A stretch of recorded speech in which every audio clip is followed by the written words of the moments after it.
Guys, we need to address the Ultralisk in the room. Could this guy be the greatest Zerg of all time? Greatest player of all time? It's time we start having that conversation. Today, we dive into the story of SoulKey, his rise, challenges, and legacy. SoulKey, or Kim Min-chol, is a Zerg known for his remarkable defense. He quickly earned the legendary nickname Iron Wall because of his incredible defensive gameplay that made him nearly impossible to penetrate. His Korean nickname Chulbyuk is a clever wordplay that combines his actual name with his defensive prowess. Chul, the last part of his name, means iron, Adbyak, and this literally translates to Iron Wall. This nickname became so iconic that fans simply called him the Wall. Woongjin days. SoulKey's professional journey began with Woongjin Stars in 2008. A player's team, particularly the members they practice with, significantly impacts their career development. Teams with multiple strong players of the same race contribute immensely to individual growth, and this was certainly true for SoulKey. This phenomenon is indeed observed in several examples. SK Telecom T1 as a powerhouse for Terrans. Most famous example is Boxer taking Ilavuv under his wing. And Ilavuv eventually became a 2-time OSL and 3-time MSL champion. Samson Khan for Protoss during the Stork and Zhengbi era. And Woongjin Stars for Zergs. SoulKey's daddy was a baby queen, a.k.a. Zero. Zero was arguably the best player on this roster, and it is evident that he and SoulKey had a very close relationship. Here is a short clip of Zero ranking the skills of other Zergs during this era. 시대도 다르고 다 비슷한 것 같고 솔직히 저 밑에 김명훈 그리고 저 밑에 김민철 그리고 저 밑에 우리 홍구 자 이렇게 있었습니다 여러분들 현역 때 현역 기준이에요 현역 기준.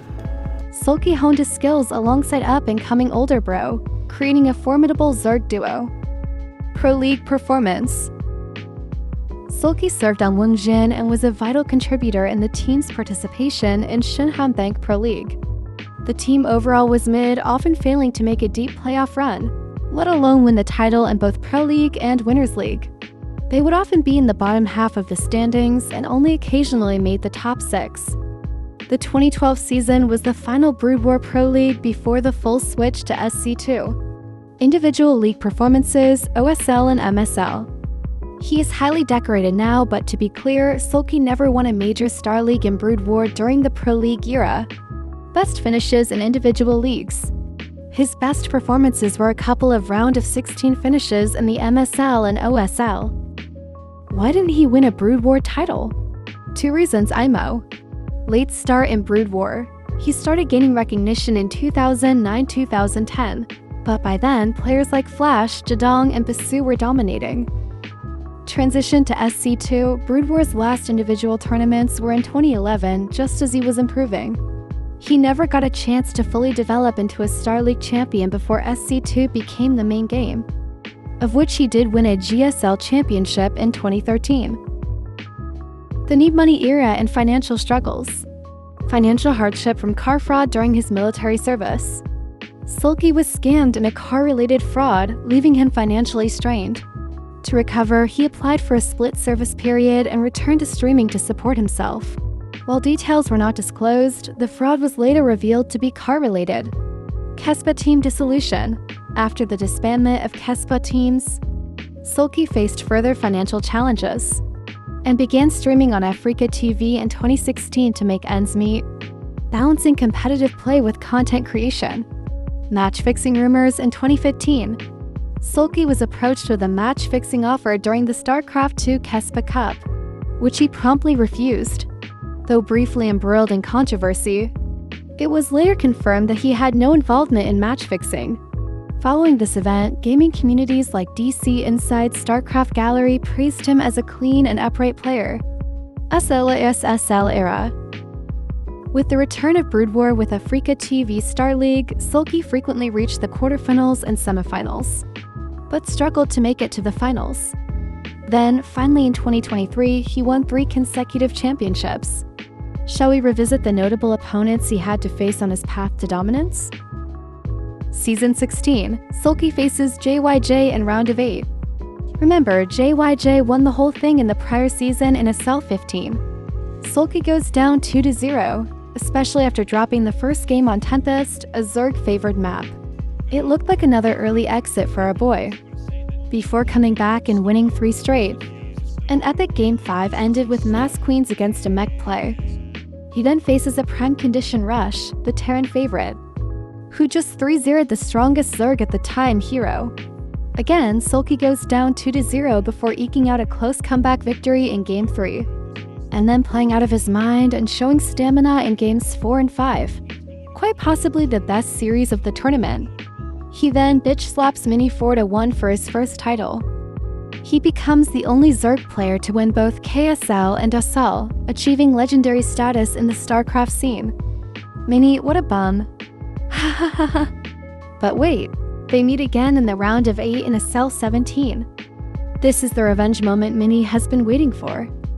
Mini takes the lead 2-0, but SoulKey comes back on games 3, 4, and 5 for another reverse sweep. Woo close one. But wait, Snow takes the lead 2-0 in the round of 4, before SoulKey comes back on games 3, 4, 5, and 6.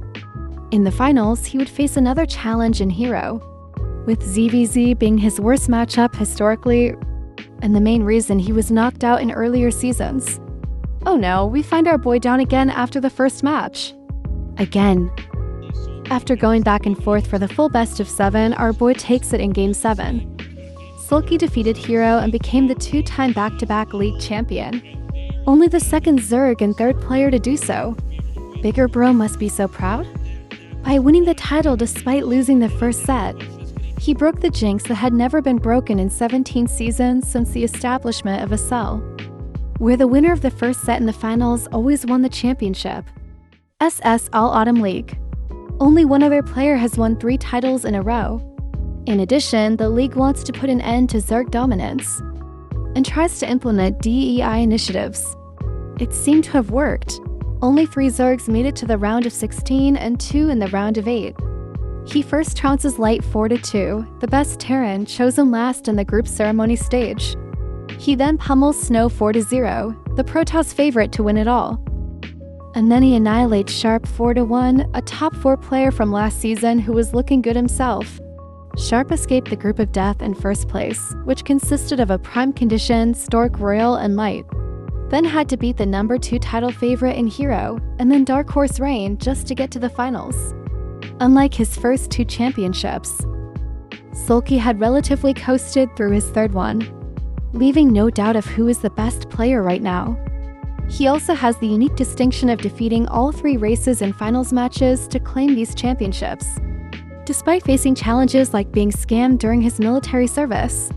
SoulKey managed to return stronger to both StarCraft and his streaming career, showing his resilience off-screen. As he continues his dominant run, the question on everyone's mind is, can he win 4 major tournaments in a row? His recent performances on KCN suggest it's entirely possible, and his improvement shows no signs of slowing down. SoulKey is now undoubtedly the greatest Zerg of the ASL era. What do you think? Is SoulKey the greatest player of the modern era? The upcoming tournaments will be crucial in determining if SoulKey can cement his legacy as potentially the greatest Zerg of all time. Thank you for watching. If you liked this video, hit like and subscribe, and we will make more content like this.